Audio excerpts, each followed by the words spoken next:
அனைவருக்கும் வணக்கம். நம்ம எதிர்நீச்சல் சீரியல்ல என்னெல்லாம் சுவாரஸ்யமான விஷயங்கள் நடக்க போகுதுன்னு பார்க்கலாம் வாங்க. உமையால் குணசேகரன் இவங்க 2 பேரும் போடுற பிளான் ஊத்திக்கணும்னு நினைக்கிறவங்க இந்த வீடியோ கூட லைக் போட்டுக்கோங்க. கதிர், ஞானம், சக்தி இவங்க எல்லாரும் ரொம்பவே சந்தோஷமா ஃபங்க்ஷன் நல்லபடியா நடத்தணும் அப்படின்னு சொல்லிட்டு பேசிட்டு இருக்காங்க. நம்ம ஜனனியும் ஆபீஸை விட்டு வந்துட்டாங்க.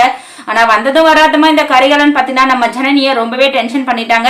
இந்த விஷயத்த தெரிஞ்சுக்கிட்டு நம்ம சக்தி வந்து கரிகாலனை சும்மாவே விடமாட்டா அப்படின்னு சொல்லிட்டு சக்தி ஒரு பக்கம் ரொம்பவே கோவமா இருக்காங்க. ஆனா இவங்க எல்லாரும் இப்ப ஒண்ணு சேர்ந்து இப்போதைக்கு நம்ம கரிகாலனை பழி வாங்க முடியாது, நம்மளோட காரியத்தை முடிச்சா மட்டும்தான் இதுல ஜெயிக்க முடியும், அதுக்கப்புறம் இந்த கரிகாலனை நம்ம பாத்துக்கலாம் அப்படின்னு சொல்லிட்டு எல்லாருமே பேசிட்டு இருக்காங்க. சோ அது மட்டும் இல்லாம நம்ம நினைக்கிறது எல்லாமே கூடிய சீக்கிரம் நடக்கணும்னா இந்த ஃபங்க்ஷனை நல்லபடியா நடத்தி குணசேகரன் முன்னாடி நம்ம ஜெயிச்சு குணசேகரனோட முகத்துல கரிய பூசணும், அதுக்கப்புறம் மற்ற விஷயத்தெல்லாம் பாத்துக்கலாம் அப்படின்னு சொல்லிட்டு எல்லாருமே வந்து பேசிக்கிட்டாங்க.